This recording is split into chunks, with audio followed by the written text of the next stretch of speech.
Good morning. We're on the road again. Headed on, 70? We kind of were waiting around because we weren't sure, but we needed to carry chains with us. But June 1st, you're good to go. So, on our way. Okay, we're outside of Grand Junction. We are checking out some BLM spots. Stop and read this. Okie dokie.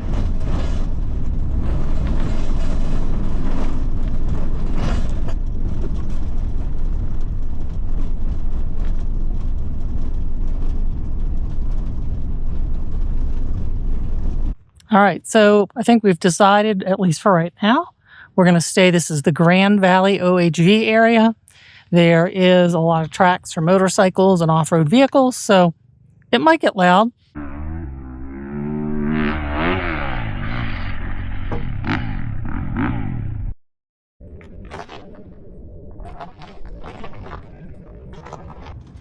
We knew we were going to wake up early this morning. Well, we set the alarm. However, sometime around midnight, my phone switched from mountain time to Eastern time. So instead of the alarm going off at 6, it went off at 4 a.m. And we got up. I got up thinking, okay, the alarm went off at 6, time to go. And Joe goes, I thought the sun would be up. So I checked my phone, and that's how we found out it was 4 a.m. So, fun times.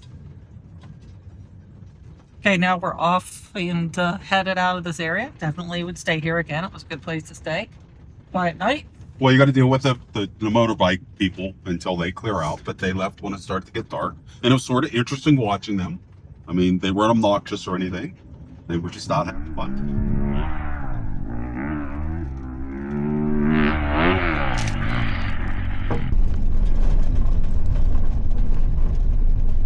Here's another dinosaur thing Kim is dragging me to. It's free as well. Camping fee required.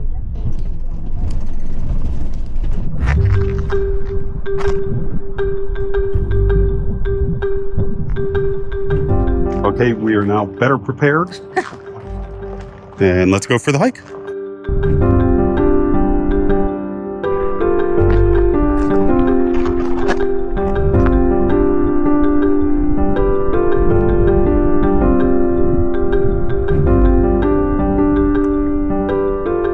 I guess all of those, right? You can see how it's different from the rock, but boy, do you have a good eye looking for them. These closed gate, and I think that's to keep the dinosaurs in.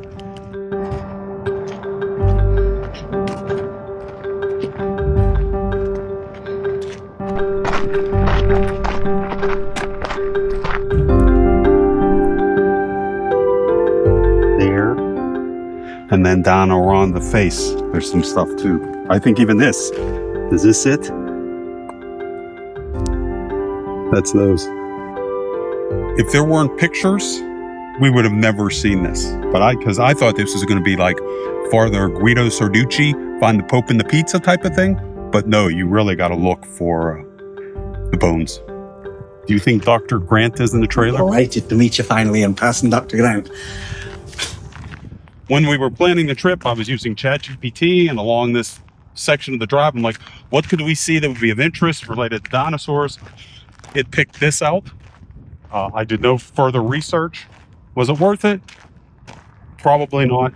I think maybe if you're into like geology, some of the rock formations might interest you more.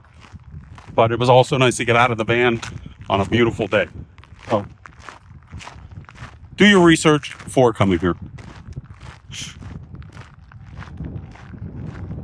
We have about a half an hour left before Moab.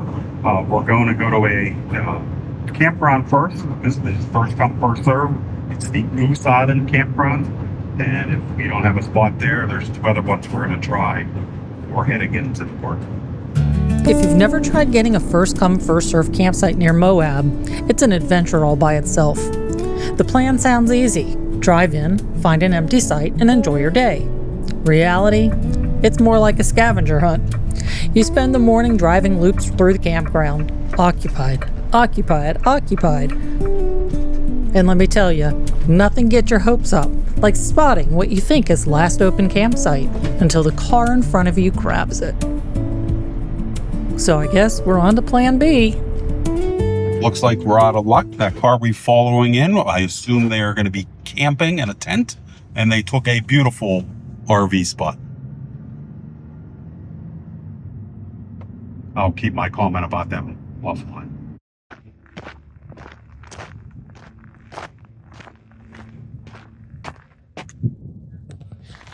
This is the Courthouse Rock Campground. It's about 15 miles away from Arch's entry. That other campground would have been perfect.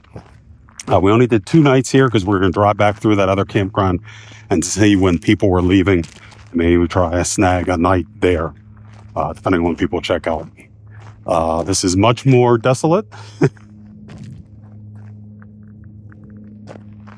And with the senior pass, it was $10 a night. Same as the other campground.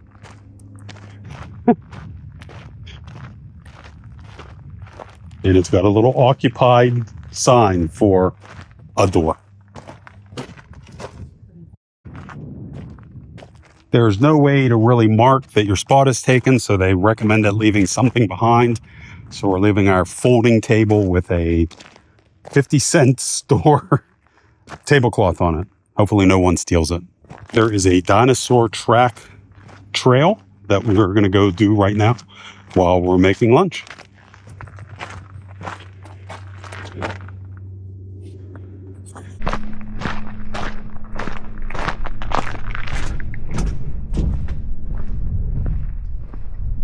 Oh, there they are.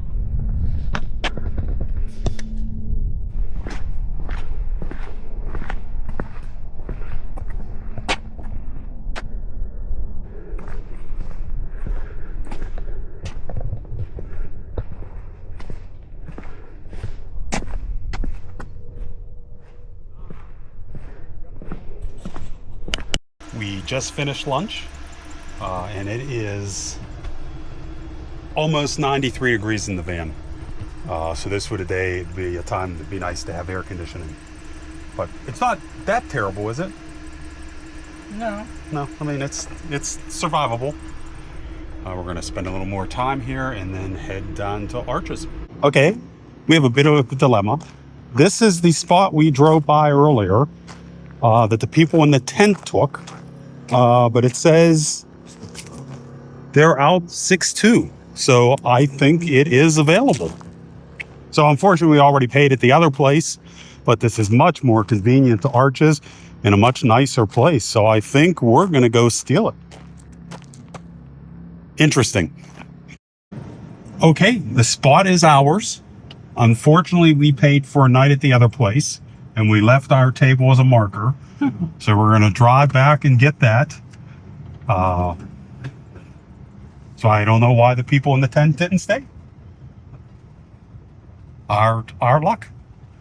So more driving, but this will save us a lot of time the next few days. After about, 3 hours in the area, we're finally making it to Arches. Well, looking for a campground, no luck.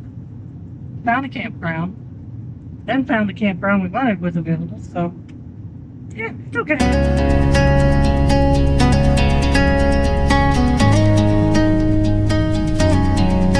After weeks of driving across the country, we finally made it to Arches National Park. As soon as we passed through the entrance, the road began winding through towering red rock cliffs and massive sandstone formations. Around every curve, the scenery seemed to get more incredible, making it almost impossible not to keep looking out the window. After spending the morning hunting for a campsite, it was finally time to do what we came here for: head out and find some Arches.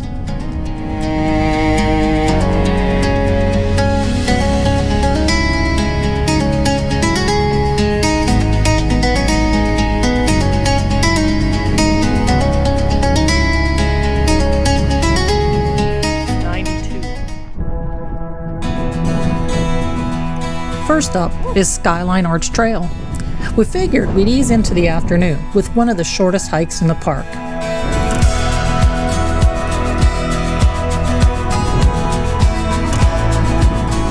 At just 4/10 of a mile round trip, it's an easy walk with a big reward.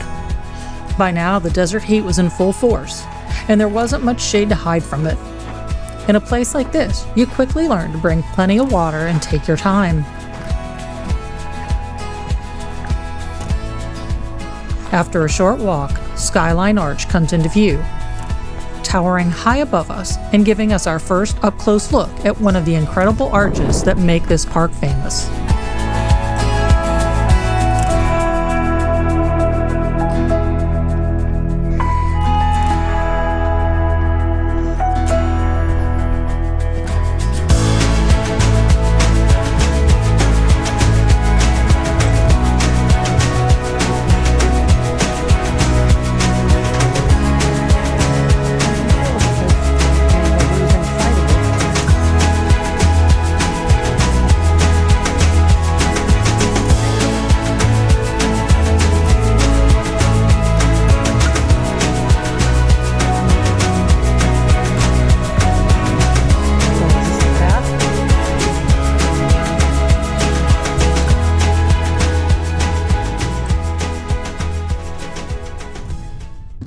The windows.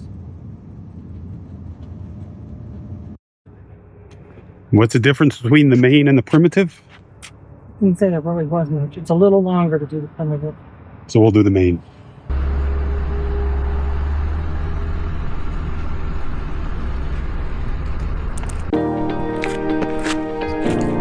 Next up was the Windows Trail, one of the most popular stops in Arches National Park. And it's easy to see why. This area is home to North Window, South Window, and the Turret Arch, all within a relatively short walk. The trail gives you two options: the main trail, which takes you right up to the arches, or the longer primitive loop, which circles around the back and offers a completely different perspective.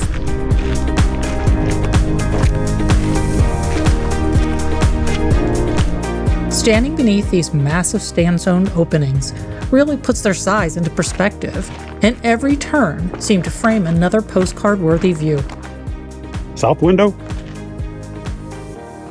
South window. It's one of those places where you find yourself stopping every few minutes just to take it all in.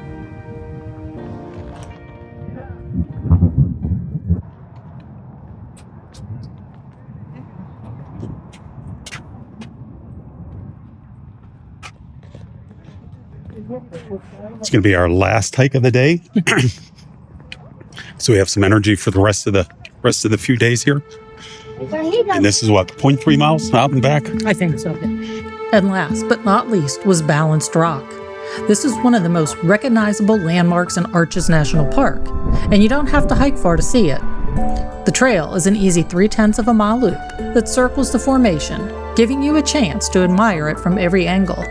And it's hard not to wonder how a rock that weighs thousands of tons can balance on such a narrow pedestal.